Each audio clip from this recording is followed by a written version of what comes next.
Guys, I can't believe we're here again so soon. But we are, and I'm here to talk about Love is Blind. Season 7.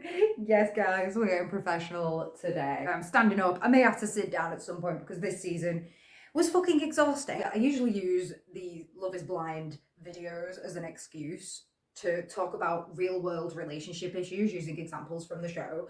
But this season, I had such a visceral and emotional reaction to everything that was going on that I'm sure that is going to reflect in this. So if that sounds like something that you were interested in, please feel free to stick around.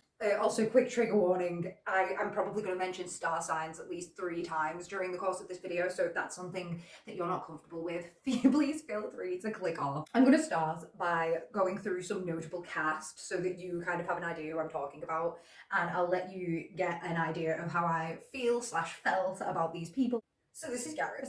I really have a lot to say about Garrett. He's quiet, he's nerdy, he doesn't really, I don't know, like show a lot of personality other than that. Kind of very reserved. You don't really get to meet his family through a lot of the show, so we don't really get to find out a lot about Garrett. Taylor seems like the type of girl that I would really want to be friends with. She's really chill. She seems really logical, and she's definitely very smart. Definitely the coolest, chillest girl on the show this year. I'm not gonna lie. We had a lot of iffy moments. Taylor matched really early on, and I picked them as the it couple for this season, which is just that one couple that gets the perfect edit essentially, and that everything goes perfect for them and they don't really end up in a lot of trouble.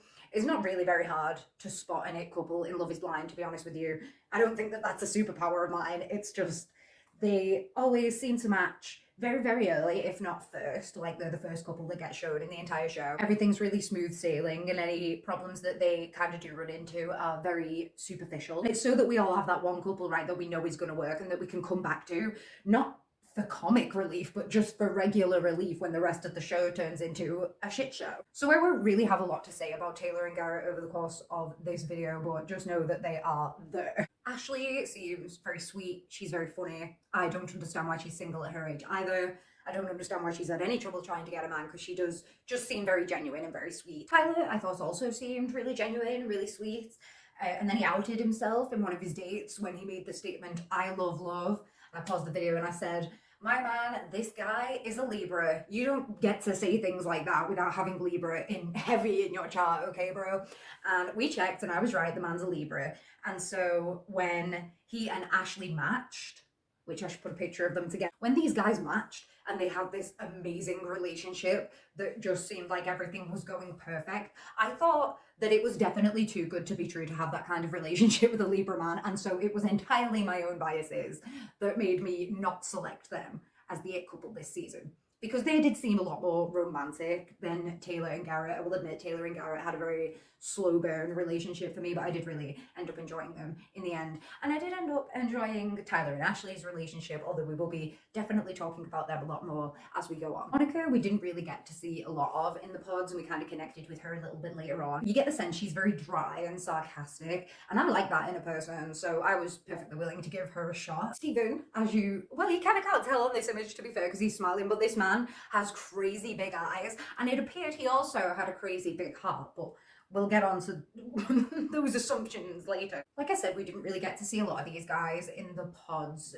phase, and so I didn't really think that they were destined to go far just based on edit alone. What you kind of got from the dynamic was that he's very much an acts of service kind of guy, and he likes to do little things for her, and she kind of likes bossing him around. So you kind of get the sense that the relationship would work on that premise. He's notable, and I'm not going to sit here and say, "Oh, I had a bad vibe about Stephen from the start," because then everybody's just going to say that I'm lying and that I've got the power of hindsight to let me know that.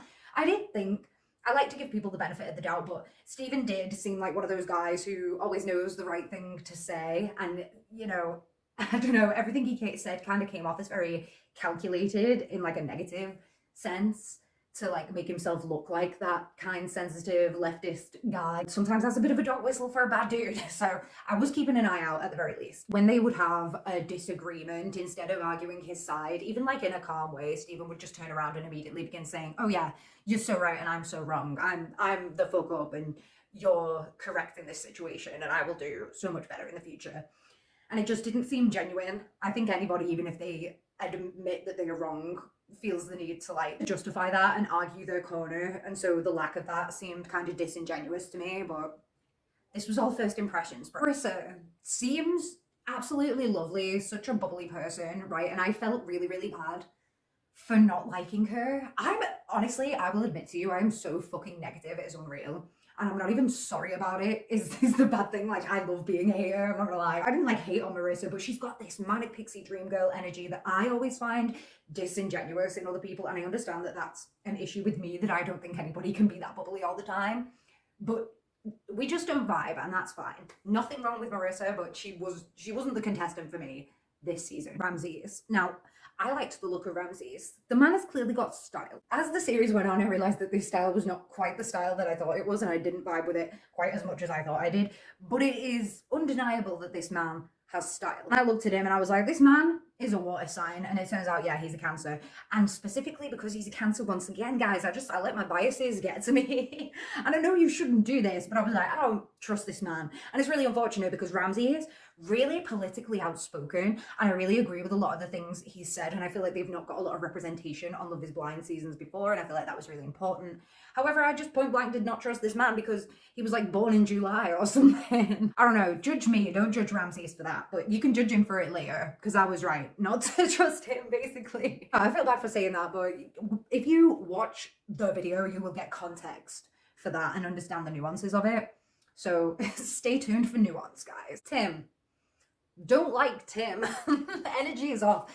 The man likes to annoy people. Hey dude, I understand. My love language is also annoying people. However, this jumper, this lovely yellow jumper that he's got on in this picture right here, the first thing that is revealed to us about Tim is that he bought this jumper out of spite, his exact words, because his ex-girlfriend said she didn't like it. Sometimes being annoying is funny as hell, okay, and I'll be the first person to admit that, but there are times when you've got to be serious. There are times when people's buttons do not want to be pushed, and understanding when those times are is a really important part of growing up.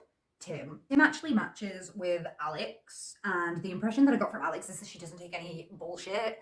So I knew that this relationship was going to be a train wreck from the beginning, but I did give it a chance. I gave it a chance. But I have to admit, guys, every time these guys were in the pods, and especially when they met up later in real life, spoiler alert, the vibe was off. The vibe was terrible. The vibe was atrocious. You could tell that he was getting on her nerves and that he liked it, and so there was no chance of it ending anytime soon.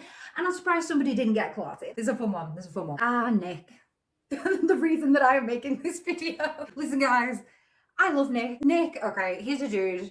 He's the youngest dude on the cast. He led, really flirty in the pods, and the girls kind of judged him for that. They thought that he was going to be a fuckboy, that he wasn't taking everything seriously. He kind of never got over this reputation throughout the show. Well, I watched the show with my boyfriend, and my boyfriend didn't even like Nick. I felt like I was the only person on earth who saw potential in Nick, okay? So one of the only girls who took Nick seriously and kind of gave him a chance is Hannah. And this is one of the reasons that I really liked Hannah, but I also did really like Hannah during the pods, because she seemed like ditzy and really funny, and she didn't seem like she was taking everything too seriously. And she actually got put on really hard. She had a really shit time in the pod, so I felt a lot of sympathy for Hannah. This completely changed after we had her reveal, but we'll get to that when we get to it. Leo also had a connection with Hannah, and that'll be important later. Leo, I have mixed feelings about Leo. He came off really well in the first episode, and as the pod episodes went on, because spoiler alert, he didn't even get selected to go to the honeymoon stage, even though he got with a girl. As the pods stage went on, I absolutely began to despise this man and just think he was the slimiest human being ever. And I will wait until the end of the video to disclose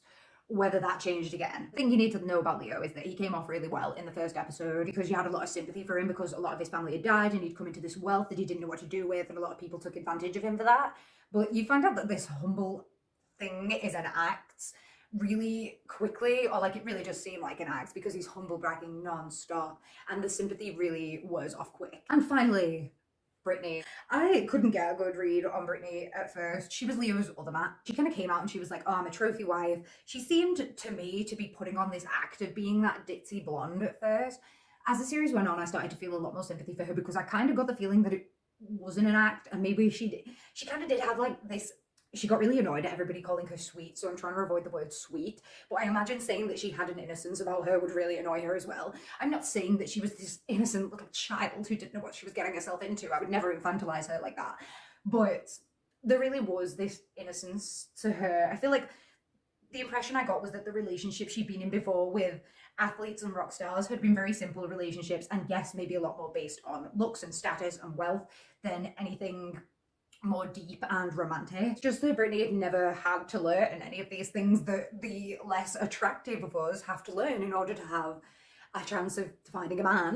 Britney really grew on me, but I don't know whether that was a result of the people around her starting to look worse and worse as the series went on. Even if you didn't vibe with Britney and you feel like the whole trophy wife thing was a bit much and that she was a gold digger or whatever, at least she was honest about it. She never gave the impression that she wasn't out here trying to find a man who could take care of himself, right? And that's something that you've just got to admire about her, because she doesn't give a shit whether you like it or not. One thing I will say about Britney as well, and she was very honest about this, but it did make her come off a bit bad, was that you could very much tell that she didn't appreciate the fact that she couldn't just use her looks to get an edge over the rest of the girls in the competition, and that she had to look to things inside of her to kind of convince these men that she was worth continuing conversations with. I'm not at all trying to say that Britney's a shallow person. I feel like she was very intuitive and emotionally intelligent. I just don't think she'd had to plumb the depths of herself a lot before this in order to connect with people. I mean, why would she, bro? Do you know what I mean? Who can blame this woman? I have no hate for Britney, and I just hope she does well in life. That is everyone. That was fucking exhausting. That was an entire page of notes already, and I've still got to get into all the drama. So let's move on to the pods, which are, weirdly enough, the most drama-free portion of the whole thing, which is crazy. A lot of the couples in the pod sections seem to just connect and get along fine and not really have any other significant connections. There is a couple of love triangles, but one of them is Marissa and Ramses and this other guy Bowden, who I didn't mention before because he's not really relevant after this. So I bet you all can't guess which one of the guys she's gonna pick, right? I'm gonna quickly skim over this because it was really nice the way that the guys were when they found out that they both matched with the same girl. They were already friends, they were really nice about it, they were like, let the best man win, we're both really good guys, so who knows? Really good energy. And then the way that Marissa made a decision, she didn't dilly-dally and try not to hurt anybody's feelings. She came in to her date with Bowden. She said, listen, I'm going to choose my other match. I'm really sorry. I just feel like it's more of a romantic connection and we'd be better as friends. And Bowden takes it really well. He doesn't even cry. I feel like he must save it for afterwards or something. But like, I feel like he is also genuinely really happy for Marissa and Ramsey. So that was just something that was really nice to see. And something I will say is that the camaraderie between the girls in their section and the boys in their section this year was probably the best relationship that got explored on the show, because a lot of the rest of them were absolute nightmares. Quickly find out that even though Leo doesn't want women to only see him for his money and doesn't want to connect with someone who's going to use him for his money, all they can fucking talk about is money and how much money he has and how much money his watch costs and how much money he would spend on you on your honeymoon, I guess. You kind of get the impression later on at the reunion that this was like an oversight on his part, and in an attempt not to talk about it too much, he ended up talking about it way too much. But my initial impression was just that this is what he was leading with, because he doesn't have any other personality traits to lead on, essentially. Not any good ones, anyway. I thought it was really a shame when I first heard about him getting used for his money that he had matched with Britney, who obviously said she was a trophy wife and wanted someone who could look after her. I thought that it would be unfortunate if he ended up in a relationship where he was getting used for his money, especially because Britney is so conventionally attractive and Leo is not necessarily looking like a rock star or an athlete right now. In fact, man's looking a lot like an art dealer. And as time went on and I started to dislike him more and more, I was like, I hope that man gets rinsed for every penny he has and he'll deserve every second of it. So Hannah continues her relationship with Nick. I feel like she gets a lot of judgment from the girls for this. Like, they are openly laughing at her and saying that man is not the love of your life. It's really mean on both of them. It's mean on Hannah to suggest that she doesn't know who is capable of being the love of her life, and it's really mean on Nick that they've all judged him in this way based off a couple of beatings alone. I said this to my boyfriend at the time. I was like, it's not the man's fault if he's good at chatting shit, do you know what I mean? If you're naturally a flirty kind of person and you have the gift of the gab, as we say, then that's just something that comes inherently to you and not something that he would necessarily be thinking about, do you know what I mean? Hannah actually ends up breaking it off with Nick because of the peer pressure from the girls, and because I guess she wants to seem, she's the youngest on the cast, so she wants to seem grown up in a way and like on the level with the rest of the girls. And I guess the way they were putting her down about the relationship with Nick really did make her feel like she was making this high school childish decision, especially because like she used to be a cheerleader, yeah, when she was a teenager, and he used to be a football player. So I feel like she just felt like she was playing out this cliche right now. And all these things kind of combined together to make her end a relationship with Nick. And then she regrets it and calls him back. And he is kind of a little bit annoyed that she broke off her relationship based off what other people were saying. But that doesn't really become an issue for them later down the line. So I really don't think that Hannah rekindled her relationship with Nick because she found out that Leo had another connection, which she does. I really think that she realized that she made a mistake in letting other people influence her decisions, even if necessarily she didn't end up making the right decision. So Hannah actually ends up picking Nick in the end over Leo. And Leo has this insane temper tantrum about it that makes him come off like a complete psychopath.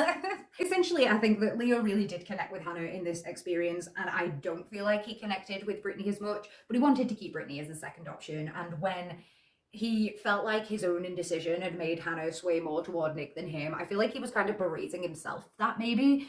And it came off a lot like he was just like kind of begging Hannah on his knees to change her mind when she's already told another guy that she loves him. It did really come off as abusive, and I really hated it at the time, and I thought it was really slimy.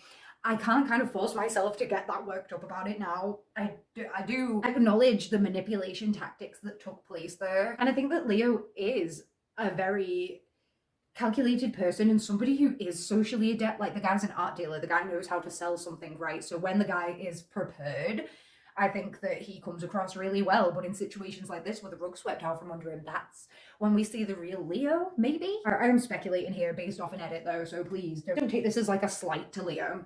I actually thought Leo came off one of the best in the entire show, to be honest, especially after the reunion. But we are hours away from getting there, so I'm going to shut up about it. I think the slimiest part of the whole thing is that in the conversation that they have the day after this, when he convinces her to like sleep on it and rethink about dumping him, he comes in the day after and he's like, well, obviously Hannah's made this decision and I still want to get with Brittany, and I acted horribly yesterday. So he basically tries to gaslight Hannah into thinking that this is a mutual breakup and he didn't throw a temper tantrum over her yesterday like she was trying to take up one of his favorite toys away from him. Put in a good word for him to Brittany so that he might still have a chance with her. If he'd have left it at the temper tantrum, he would have looked a fool. But by trying to damage control, this man made himself look like a fucking idiot. Oh, God. So even though Hannah tells Brittany everything that went down between her and Leo and the pods because she feels like Brittany has a right to know, and I agree, I don't think that was a bitchy move on Hannah's part. I actually feel like it was a bit of a girl's girl move.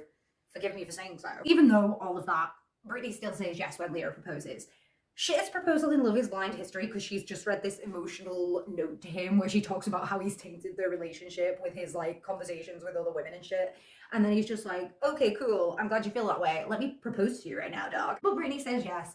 And they have an awful, very, very awkward reveal. She just seems really uncomfortable with the whole situation. And at the end of the reveal, a little note card comes up and it says, Leo and Brittany weren't selected to go on the honeymoons. I saw a lot of people moaning about this. They were moaning about the fact that they were like, oh, Netflix really fucked up here because they missed out on a lot of drama and perfect reality TV, right? And although I admit that watching Leo and Brittany break down in real time would have really, really made my Christmas season, my Halloween season, my year. In season 6 of Love is Blind, in the reunion, they made a really, really big deal of cracking down on people who were only there for fame and kind of making statements that we're here for the love, right? We're not here for the drama.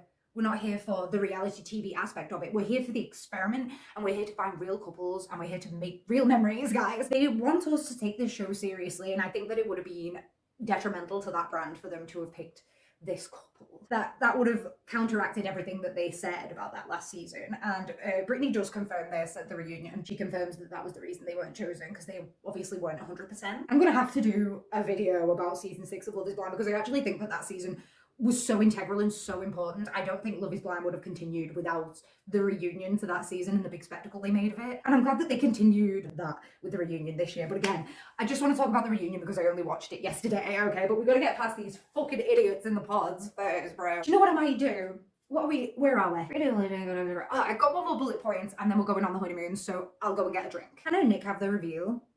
I didn't think it was that bad. Maybe other people picked up on subtle things that I didn't. I think the biggest thing for me during the reveal was Hannah's height thing. I haven't mentioned Hannah's beef with her height before, but I think apparently she's 5'9", which I don't think is particularly tall for a girl, but she thinks that it's a big deal. And when she comes out in her heels that she wore, she and Nick are almost the same height. I think he's got like an inch or two on her in the heels. She's making out like she's like a foot taller than him. And it's like, what?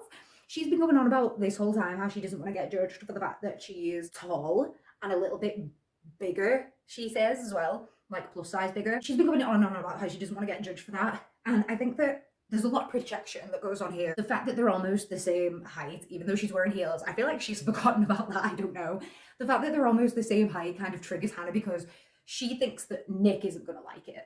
So then it's something that makes her uncomfortable. And I just think it's something that she must have dealt with and something that she hasn't got over and something that she needs to deal with in herself so she's not putting it onto other people. Because I genuinely think the way that Nick makes fun of it a little bit, like he says, way to go being taller than me, I just really don't feel like it was an issue for him. And maybe he shouldn't have brought it up, but I don't know if he knew that that was an issue for Hannah at the time. So Hannah talks to Nick like shit from now on. The impression that I got from the show was she put all of this effort into making sure that we knew that she didn't want to get judged for her looks, right? And then after the reveal, she comes out in her interview and she's like, well, I assumed that Nick was going to be this big, buff, hairy footballer, big belly boy. So I'm disappointed. So it seemed like the person who really had an issue with looks and being shallow was Hannah. I don't know. I feel like Hannah felt like she was better looking than Nick. That Nick had to work to keep her, essentially, that he didn't deserve her, and that she had the upper hand now, and that's why the fun Hannah that we saw in the pods kind of disappeared. And this new bitchy Hannah kind of came out. We'll get more into bitchy Hannah as we get into the honeymoons. But I am going to go and get a gin and orange. So the honeymoons. I've been talking for such an exorbitant amount of time already. Garrett and Taylor and Tyler and Ashley both have great times and don't run into any issues. I'm not going to bother myself putting a picture of them on screen or talking about them any further. Monica and Stephen get a lot more airtime during the honeymoon period, and I appreciated this because I thought they were a really funny couple. I enjoyed them. They really started to warm on me. Especially Stephen, or I thought it was hilarious. A lot of people thought he was being serious when he was making a lot of his jokes. I think it's biased. I think they found out that he was a bad guy later on in the season and went back and retroactively made some of his jokes serious in order to make him look worse, okay? But I thought Stephen was good and I thought he was funny, so fuck you. So yeah, I did like and vibe with this couple until we got to the flowers incident. Basically, we were still on the honeymoons when Monica started moaning at Stephen for the fact that he hadn't bought her flowers yet, or like bought her any little gifts. I thought it was a little bit much to expect him to be thinking about things like that when you're still on a holiday after just having got together. I think that I would at least wait until we'd been back in the real world for a week or so until I brought something like this up. So it did seem a little bit materialistic hearing this from Monica, and I feel like that kind of made me dislike her a little bit. And then there was this moment after they had the meet up with the other couples where Stephen was waxing lyrical about having met everyone and being all romantic. Monica like interrupts him and he's like, am I being chatty again? He does go on for some time, and it's something they've talked about before. There's a polite way to do this, okay? We've all had a partner who talks too much, and you've got to find a way to get a word in. You can say this in a nice and funny way and have it be not a big deal. And the way that Monica approached it made it a really, really big deal. She completely derailed the conversation and made Stephen feel uncomfortable continuing to talk, but then didn't talk herself. She interrupted and was like, you have to let me speak, you have to let me take up space, and then didn't say anything. It was almost as if she enjoyed sitting in that uncomfortable atmosphere that she made. And I'm not saying she did, but this was just the vibe that I got. Especially because Stephen seemed so sweet. It was like she was kicking a puppy, so for me I was like, kind of not vibing with Monica. Stephen does seem a little bit obsessed with sex. It's kind of all he can talk about, and the only reason that he ends up taking Monica to a flower shop in the end is kind of because he just wants to get sex afterwards, and it turns out that she's been withholding sex since they had that conversation about the flowers. Not because of the flowers, it was because he used the phrase second thoughts, even though he said, I don't want to use the phrase second thoughts. But yeah, Monica's been withholding, and he eventually takes her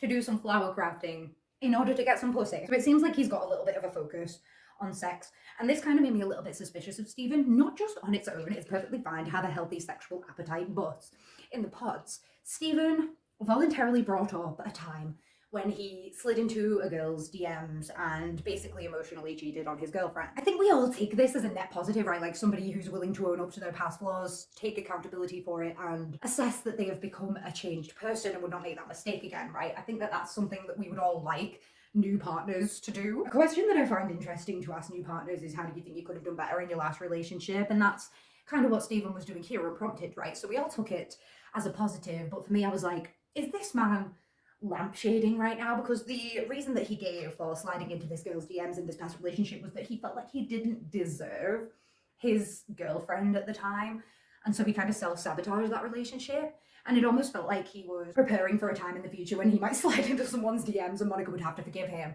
because Stephen's insecure, okay? And he only DMs women about kinky shit if he feels like you're too good for him. So you should feel good about the fact that he messaged those girls. Anyway, I'm getting ahead of myself, but yeah, I thought that maybe Stephen was lampshading himself and kind of preparing for a future situation where he might seem unfaithful And so I kind of kept that in the back of my mind for now with the whole sex focus thing that he was doing. Because you know what some guys are like, you don't have sex with them for 2 days and they're like, a man has needs. That's why I bend that girl over the table at McDonald's. Speaking of sex, Marissa and Ramsey are having loads of it.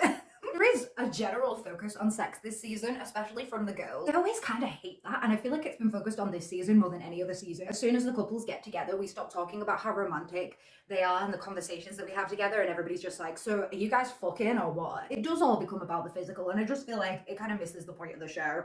And I feel like the girls kind of let us down in this season, especially. I didn't really notice it so much from the boys, or not any more so than usual, but it seemed like, especially at the couples meetup, it was all the girls could talk about. And even later on, like at the pod squad meetup, and some of the reasons why people split up seemed to be about sex. I don't know, dude. It just seemed like the couples stopped focusing on the romantic connection that they'd built as soon as they were able to experience each other physically. And that's not what the show's about, right? It's not going quite as well for Tim and Alex, who they appear to be doing kind of well. I mean, I think the vibe is atrocious, but that doesn't mean that they're not enjoying it. Yeah, then they have a fight off screen. Can't really deem a lot about it. It appears that she held her hand over his mouth or something and he felt disrespected by that, which is like, yeah, dude, if a man put his hand over my mouth, I'd probably bite it. So we see the aftermath of this fight, and Tim comes into the room because he's been staying in a separate room overnight.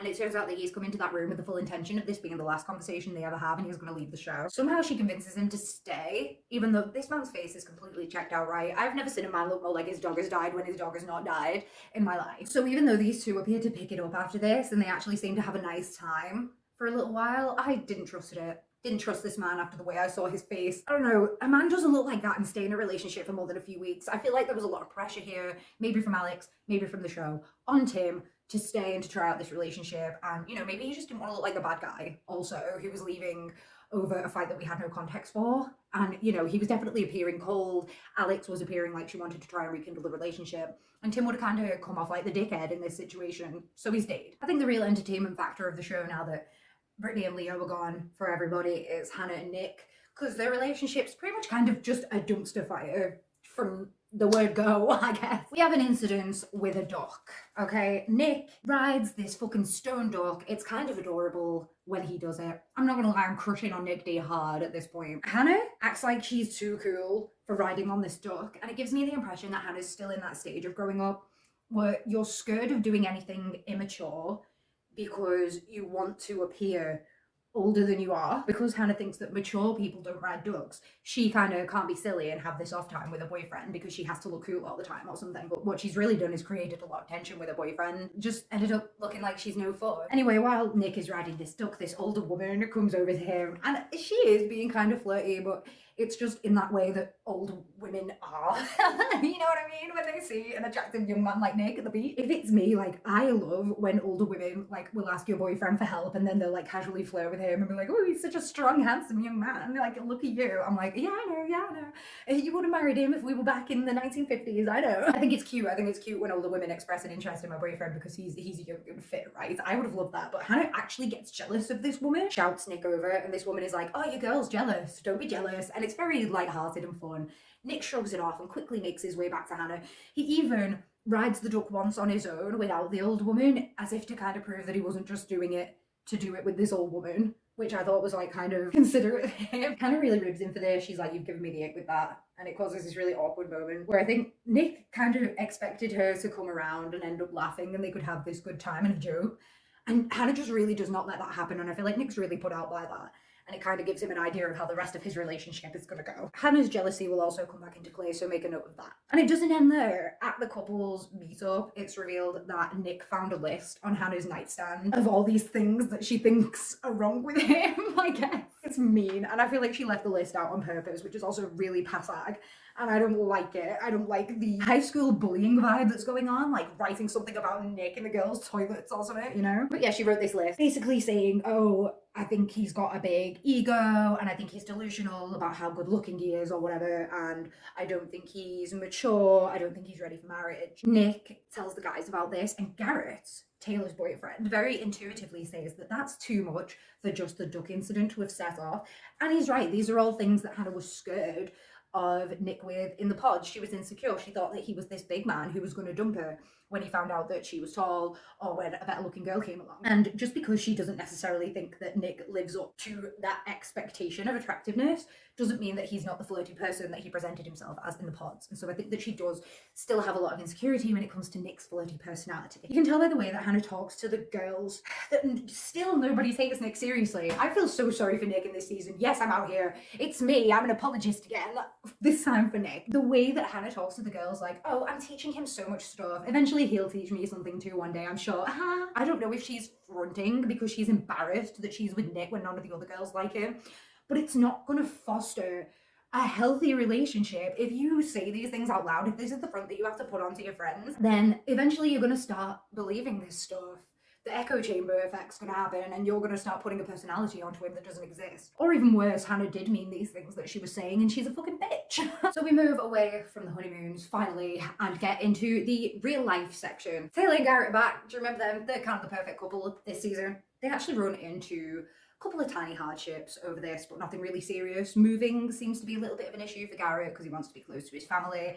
I think that's something that we see every season. Obviously, somebody is going to have to move. Garrett comes around pretty quick, and when he meets with Taylor's friends, he essentially says that he's willing to give that up because he and Taylor are going to be starting his own family, and they'll work out the kinks when they get to it. The parents' involvement seems to be a bit of an issue. It seems that neither of the sets of parents really thought this was the way that it was going to go for their child in terms of marriage. When the two of them discuss it, it seems that even if neither of their parents were to turn up, they're still kind of willing to go along with the wedding. So that doesn't really seem to be much of an issue. Their families do actually end up turning up to the wedding, which I think is really nice, because I think they see that their kids are really set in this decision, and obviously they meet the other person. They can see how in love these two are. It was just nice of them to turn up to be a part of this important event in these people's lives, however it goes, you know what I mean? Whether you get married once, twice, or 3 times, it's always a special occasion that you wanted to dedicate your life to that person in that moment enough. Right? That's just my opinion at this point, to be honest. Tyler and Ashley, the other seemingly perfect couple, run into a bit of a bigger issue. This fight happens off screen as well. It seems that people are being a lot more careful about what they choose to reveal about themselves on camera and what they choose to discuss on camera this season, which I'm not going to blame them for. I would also want to keep some things a secret. So from what we gather on the screen, it turns out that Tyler is a dad to 3 kids, and it's through like a sperm donor thing.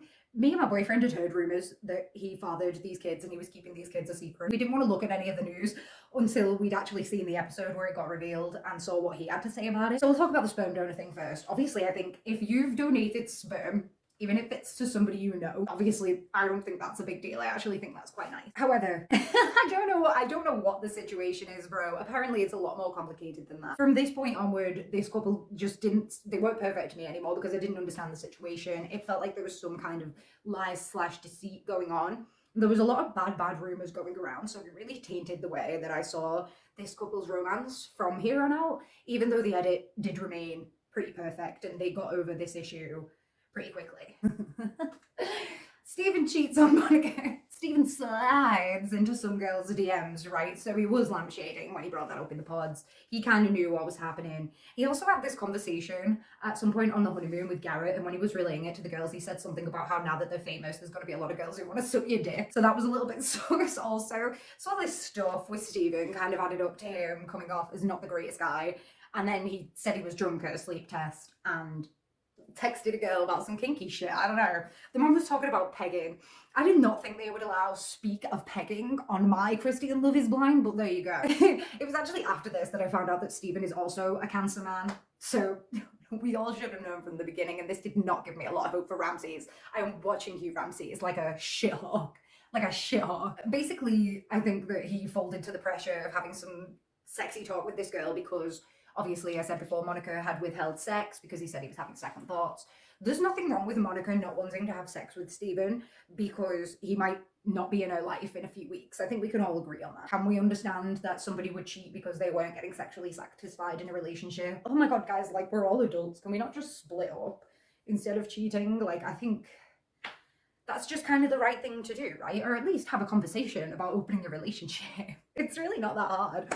It would have been really, really funny, I think, if Steven had turned around to Monica after they'd been engaged and known each other for like 2 weeks and been like, I think we should bring in a third. Stephen is so pale right now. He's such a ginger man. The best part of this whole interaction for me was when Taylor and Garrett came to comfort Monica after Stephen had left. The pair of them were just such a power couple in that moment, and the way I obviously expected Taylor to turn up for Monica. The girls had a really close relationship, but in the way that Garrett like hugged Monica's knee in that one scene, you could just tell that the pair of them were such a good couple that even he had this really good relationship with Monica as well. Everybody is just so close because they've gone through this experience together, and I think that's one of the cutest parts about this whole thing. The cracks start to appear in Marissa and Ramsey's relationship. They've seemed really solid. She's a really positive person. He's a really intuitive and sensitive guy. So they seem to gel really well. They're having loads of sex. It's great. They have a conversation about their opinions on the army.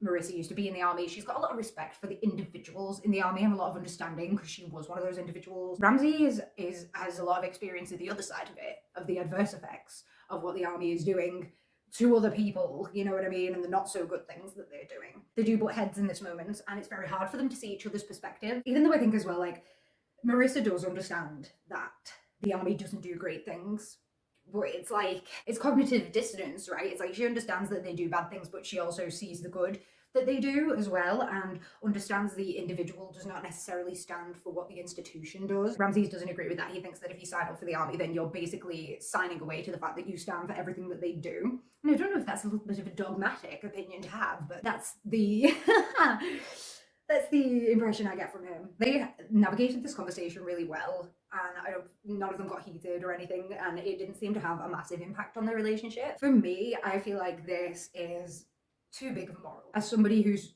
just as outspoken as Ramses is on the things that she believes in, I feel that if I felt that strongly about it, because I don't feel as strongly about it as Ramses does, but if I felt that strongly about something, I don't feel that I could be with someone who didn't share that opinion, or at least wholeheartedly understand why I felt that way, right? That's a discussion for the girlies, though. That's something that I just cannot speak on. That's an individualized thing. Morals, like, are definitely something that people blow this way and that on all the time, but some of them are more firm than others. So, you know, what's your big moral that you would die on, that you would end an engagement for? Let me know in the comments, guys. The conversation that these guys had that I found the most discussion worthy was the one about birth control. Fucking hell, it made Ramsey sound like the kind of guy who's like, babe, I just don't want to wear a condom because it doesn't feel good. Came across as a bitch in the conversation, and it just kind of, all of the lefty girlies breathed a hefty sigh because, of course, a progressive man like Ramsey's progressiveness comes to a halt when it comes to women's reproductive rights and his sexual pleasure. And I'm honestly not judging Ramses for this, because at the reunion he did kind of confirm that this was a more respectful conversation than kind of got aired. And I understand that if they'd have dedicated more airtime to this conversation about whether or not they're going to use a condom, I would have been like, why are we focusing on this right now? This is kind of gross. It was already gross, and we focused on it for too long, so it's becoming grosser by the second. Ramses is one of those guys who I didn't come out of this with a strong opinion of him either way. And I think that with this season, that's kind of the best you can hope for. To be forgettable is probably desirable in this pool of people. They meet Marissa's mum, and she's crazy. She's a stone cold bitch. And I mean that with so much respect, but I would never want to meet her because she scares the shit out of me. She basically threatens to cut Ramsey's balls off, and she gets really annoyed when Marissa doesn't confirm or deny whether she's going to get prenup, because she says, well, that's my decision, and I don't want your opinion or your influence in me making that decision. Mum's really annoyed by that, and I didn't like it, so I kind of didn't vibe with Mum on the first meeting, but she's just such a stone cold bitch that I ended up loving her by the end of it. What can I say? Tim meets Alex's dad and gives this beautiful speech about how he wants to marry his daughter and makes the dad cry, and it's so emotional, and I wept. I wept tears because I knew this man wasn't shit. No, I knew this man was full of shit in this moment. I don't know how I knew it. I just knew, like, did nobody else look at this man's stone cold face in the first argument that they had and think that he was completely checked out and there was no coming back from it? So I just felt really sad when he was talking to her father, because I knew that this relationship was doomed to fail. The vibe had been off for me from the beginning. I don't know why. She introduced him to her dad. I don't know why she did that, but she did, and we will deal with the consequences of that. Basically, a few days after he makes this amazing speech to Alex's dad, Tim's parents come round and they spend apparently 4 hours on camera, and Alex goes to have an hour-long nap before she starts her shift bartending, where she has to go until like 3, 4 a.m. Tim breaks up with her the next day because she took this nap. As a sleepy girly, I was not impressed by this behavior. I can understand how you might think it's disrespectful, but was it worth ending a relationship over? No. And that's why I think that it was an excuse, that Tim was checked out from the first, didn't want to look like the bad guy by being so cold when Alex was so open to continuing on the honeymoons, and kind of used this incident as an excuse to not so much make Alex look like the bad guy, but give himself a legitimate on-camera reason for ending the relationship. I just don't like Tim. I don't like how cold he is, and I don't like how he likes to wind people up. He seems like a really annoying person. But I just can't bring myself to care either way about this man, and I'm just glad that I don't have to watch him on screen anymore. I don't really have a lot to say about the pod squad meetup with the other couples because there weren't any love triangles or anything to be resolved. Like, obviously, Marissa and fucking Bowden didn't have anything going on. She was completely infatuated with Ramses at this point. So I'm just going to do a quick speed run, and if you feel like you need the pictures, Google it. Gareth and Taylor have their first fight right before the pod squad meetup because he gets a message from an ex and he says that he just liked it, and she's like, you shouldn't have left it open like that, you should have shut it down and sent a message back. And then later, in front of the others, he says that he did send a message back and shut it down, so why wouldn't he have just admitted to that? So I didn't like that. I thought it was a bit of a red flag, but nothing really seems to come of it, so I don't know. They do them. Tyler and Ashley are on the road to forgiveness after her finding out about the sperm donor baby stuff, so they seem all good and romantic again. Monica turns up, Stephen doesn't. It turns out that they have had a phone call, they've made up. Monica says he's a good person who made a mistake, but they're not going to be dating anymore. So that's nice to know that they've found it in their hearts to forgive and forget, I guess. Marissa and Ramsey seem okay again, and everything is back on track. And then we get to our boys, Hannah and Nick.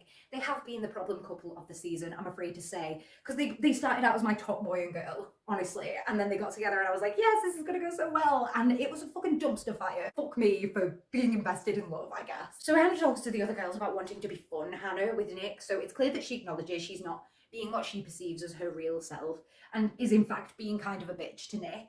But instead of taking accountability for that and maybe trying to let up and not be so much of a hard ass, she like blames Nick, and she's like, oh, he's such an insufferable asshole that I can't help but be a bitch. He's so immature that I need to act like this strict evil stepmother figure in order for him to behave himself. I don't know. We don't see his incompetence on screen. Nick got a good edit, I feel like. But I don't really feel like Hannah necessarily got a bad edit. I just feel like she came off bad in the public eye. Because it seems like Vanessa Lachey really liked Hannah, if the way that she gave her so many opportunities to apologise at the reunion is any indication, but I'll get there when I get there. So I feel like we didn't see the worst of Hannah, but maybe we didn't see the worst of Nick either. Anyway, Nick ends up talking to somebody that he connected with in the pods called Katie, who happened to be one of Hannah's closest friends from the pod squad. They kind of, maybe from a distance, would appear to be flirting if you were very, very jealous, which we all know that Hannah is. I feel like Katie really gave him some good advice though, and she spoke to him with a lot of respect, while kind of mirroring the points that Hannah had about him. So obviously this is the approach that I would rather he had had, and I wish he and Katie had continued, even though she really was taller than him. So they go home, and Hannah's jealous again, and she kicks up this fight. And Nick's drunk, and this is the first time I really see Nick try to stand up to her, and it is in a really childish, embarrassing way, because she's like, oh, so you got what you wanted? And he's like, yeah, because I'm a man. Oh, it's so silly. I almost feel like he's been bowing down to her this whole time, as far as we've seen when they're on camera. He's obviously drunk, so he's got a bit of Dutch courage, or whatever you call it. He like kind of has the balls to stand up to her, basically, because he had this really good conversation with Katie. She said he didn't give off maturity. But then she said, I feel like you are a mature person, it's just that that's not what you lead with. And that's the kind of big up that Nick needed. And so that conversation made him feel so good that maybe he just felt bolstered to kind of stand up to Hannah this time. The conversation with Katie basically gave him confidence. And Hannah turns around and she she comes across so horrible in this conversation. She basically turns around and she's like, Nick, I taught you everything you know. I made you from a boy into a man. I really don't see a change in Nick throughout the course of this series, other than he turns from like this fun and flirty person, obviously, into more of a quiet, reserved, yes, honey, like henpecked boyfriend for Hannah. And I don't necessarily think that that's a good change. I definitely don't think that Hannah made him from a boy into a man. I think he was plenty manly when she met him. She's only known him for a few weeks, so how much could she really have changed about him anyway? I really hated this conversation. It made me really angry, and it really made me hate Hannah. Maybe the girls in the pods probably would have agreed with that conversation, and maybe some girls in the real world who think that men are, unfortunately, like, they think of them as pets to be trained. I think that a lot of girls would see Hannah say that and they would be like, yeah, girl, you tell him, strong ass, independent woman. But I just felt like she was kicking a puppy.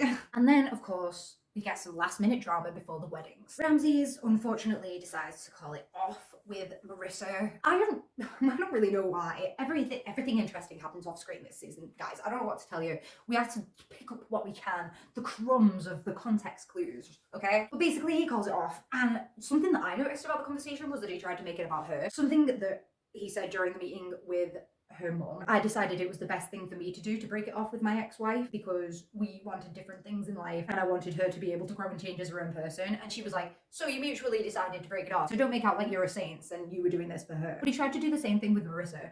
Basically, from what I can gather, he called some people and they told him that his ex-wife was really caught up after their divorce. And he was like, I didn't know that she would have been upset about our divorce. So, like cancer men, man. He didn't know that he genuinely believed he was doing this woman a favour by leaving, and then he just cut her off and never spoke to her again, didn't realise how upset she was about it, didn't have the closure with her, doesn't speak to her now, wouldn't realise, having known this person for a while, been married to them, lived with them. Oh my god. Perceptive, I described him as earlier.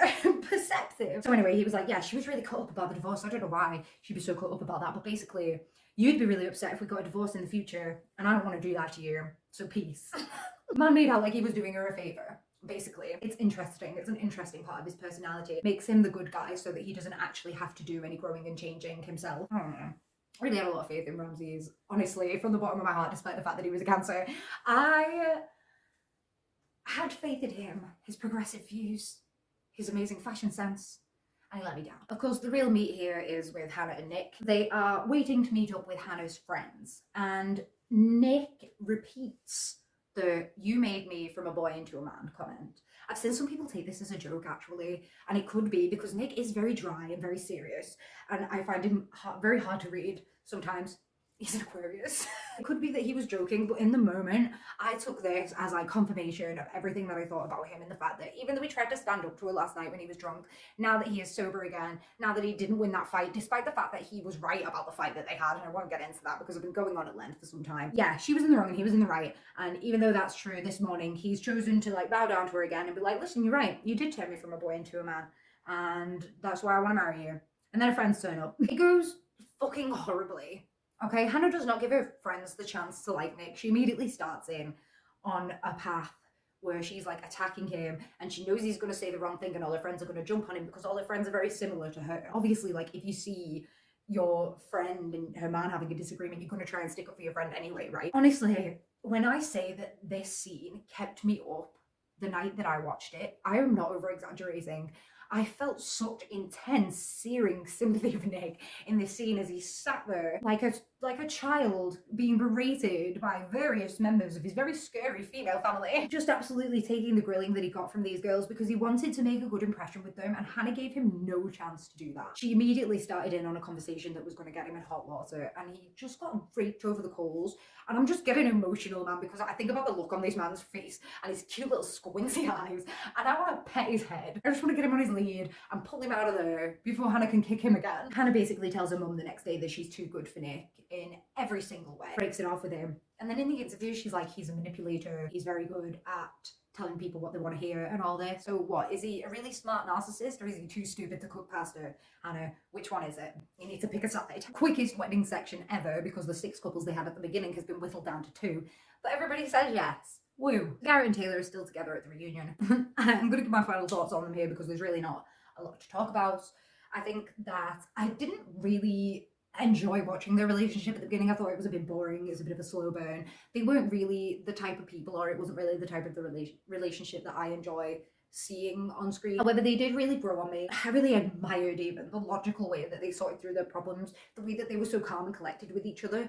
Even when they had that one fight and you could tell that Taylor was really, really upset and really heated, she managed to kind of keep her cool with him. She came off really well, even though she was upset about what did essentially amount to nothing. So I really admire this couple. I really wish the best for them in the future. So I did wonder briefly during the course of the show if some of what the rumors were saying were true, and if possibly Tyler and his family had concocted a story together in order to protect the identity of the children and the convoluted family history that was going on there. And I thought that because a lot of his family were involved in the show, and I feel like it would be the show would be hard pressed to keep this information secret with so many people involved, and so many people couldn't be morally okay with hiding Tyler's 3 kids if he really had like up and abandoned them, and he was calling them sperm donor babies when they weren't, right? And this is the narrative that they chose to go with, that Tyler and his family had concocted this story in order to protect the kids, and that Ashley was fully in on that information the whole time, and that's why some of the stuff on the show came off a bit weird. If that's the story that they want to go with, guys, that is the story that I'm going to believe. And I actually feel really sorry for these guys now, because they had such a sweet and lovely story on the show. And I feel like that has been really tainted now because people want to dig too much. I don't know. Never before have we been so involved in people's lives, right? And in past decades, Tyler might have been able to get away with this and those kids might have been exposed to the world, right? But unfortunately, it has happened. I'm just sorry. If you remember, Monica said at the Pod Squad meetup that she'd forgiven Stephen and he was a good person who made a mistake, but then she seems really angry at the reunion. So I feel like that might have just been the good vibes and the alcohol talking. Yeah, she seems really bitter about it. And unfortunately, Stephen just comes off like an insane, drunk college lecturer. And I just love him. I don't forgive him for what he did, and I definitely wouldn't date him. I think twice is enough. You know, fool me once, all that bullshit. Pick up Stephen, you're a boss man. Marissa's mum is really annoyed with Ramses and says, if you were having doubts, why didn't you tell them to her sooner instead of letting her think that everything was fine? And I'm like, bro, if you were having doubts, why would you not be in denial? Why would you want to admit that to yourself? Even if you did want to admit it to yourself, why the fuck would you want to introduce that energy into the relationship after you saw what it did to Monica and Stephen? Next thing you know, Marissa would be kink texting someone at a sleep test. Now, I mean, Tim and Alex have a big fight about the nap that I don't really care about. I don't really have any final thoughts about them. I hated their energy from the beginning. I didn't expect them to make it past the pods, to be honest. I'm surprised they made it as far as they did. And I'm glad I don't have to hear from Tim again, to be honest with you. He seemed insufferable. Just to me. Anna and Nick have their talk. And Nick tries to be really mature about it, bro. I'm like, bro, okay, maybe he said some nasty things. I'm coming out here, I'm out of the notes, I'm scared. He come out and he might have said some nasty things about Hannah, but other people in the cast probably said things about the way that people looked, and it wasn't that big of a deal. It didn't get said on camera. It's something that we can sweep under the rug. It happened a year ago, more than a year ago. There's a level of grace that you need to come to the reunion with, right? And Hannah just did not have it. She came across really badly. Nick actually came out and tried to defend her and was like, listen, Hannah doesn't deserve the amount of hate that she's getting. It basically saying it was all water under the bridge and stuff, right? And Hannah cut across him trying to defend her and was like, well, if that's true, why this, and this? And it's like, okay, so she just came here to argue, that's fine. She doesn't want to play nice. It comes across really badly. I don't care who's in the right at this point. It's been a year, and I think that the person who comes across better is the person who's mature enough to have let it go and to have grown as a person. And I didn't necessarily see any growth from Nick because, as usual, he just sat there and took the beating. No, actually, he did stand up for himself a little bit. He really did. He did stand up for himself. But I feel like after a certain point, it became good for him to just stand down because it was going on for way too long. Honestly, that part of the reunion felt like it went on for hours. I thought the reunion was going to be nearly over when that bit was done, and we weren't even halfway through because it just felt like it went on for so long. Hannah only says sorry after she gets asked to, like, hinted at to about 2 or 3 times. It doesn't even occur to her that she should have to say sorry. She's really convinced herself that Nick was this horrible, manipulative person who was only there for fame because he wrote in a 90-day goals book that he wanted to be the most famous person on Love is Blind. I can't believe this girl actually just went out and used this man's manifesting against him. I find that just such an invasion of trust and privacy. Never mind the fact that she basically went through his diary. It's like, Hannah, you just didn't come across as good there as you thought you did. She also tried to like one up him by being like, oh, all the girls that you DM, send them to me. And it's just made her look sad because it's like, why do you care if he's DMing girls when you've been broke up for more than a year? And she upset me. Like, she upset Katie with that clip where she said that she didn't trust her. And like, her and Katie were obviously close, as I mentioned earlier. And the girl, Katie, was there at the reunion and she actually like cried there because she was like, I didn't even know that you were upset about it. And obviously it's hard to hear your mate say that she doesn't trust you. Obviously Hannah's just out here saying shit and not thinking about the consequences. Marissa was hard defending Hannah in this section and like going for Nick, and I felt like she was just going for Nick as an excuse to throw shade at Ramses, who was sat next to him, which she did frequently. Even she turned around and was like, Hannah's been mean to me sometimes. So it just seems like Hannah is just a bitch, and some people can tolerate that, but I'm glad that Nick didn't have to. The thing that you have to remember with Nick is that he's been out with 2 girls before in his entire life. He knew, right, that he had room to grow both in life and in relationships, and he wanted somebody who could teach him those things. and showing the understanding. But what he didn't understand is that it doesn't look like that. It doesn't look like the way that Hannah treated him. And I hope that if he's learned anything from this experience, it's that he deserves somebody who gives him the respect that Katie gave him in that one conversation. Big up Nikki D. I love you. It couldn't be our third. Marissa's mum, after Hannah apologises to Katie, leans over and she's like, she made you feel like shit for a year. She's a fucking stone cold pot stirring bitch. And I love her. Brittany and Leo make a reappearance and they come across really well, especially Leo. Now he's had some time to prepare and to come across with a bit of humility again. He's prepared some lines. I think the man's a slimy little sociopath, I'm sorry, but I absolutely love him. Oh dear. I feel like this review has gone to rack and ruin as I have continued on it. My throat is aching because I have been gabbing so much. Last note, Rick confirms that the show is about love over drama. Once again, they try to quash anybody who appears to be there for anything but to find the love of their life. And the legacy of the show continues. In fact, we have a Love is Blind baby now, but I'm not going to get into all that bullshit. I've been talking for long enough. Basically, let me swap my slide over. My conclusions for Love is Blind season 7. Basically, justice for Nikki Day. I hope he finds somebody who treats him with respect and gives him a lot of understanding and tells him where we keep the pastor. I think there was a general immaturity this season, the whole thing with the sex, the thing with all the girls jumping on Nick at the reunion. I just felt like it was in bad taste. I feel like people like Garrett, like Leo, like Brittany, handled themselves with a bit of maturity and a bit of class, and that's what comes across well after a year, instead of still getting heated about an argument with someone who you're not even with anymore. So, if anybody's still here, nice one. Please, I want to talk to somebody about this. Let me know your opinions. Let me know what I'm wrong about. I'd love to hear it. I can't armchair psychoanalyze these people forever. So, see you in February.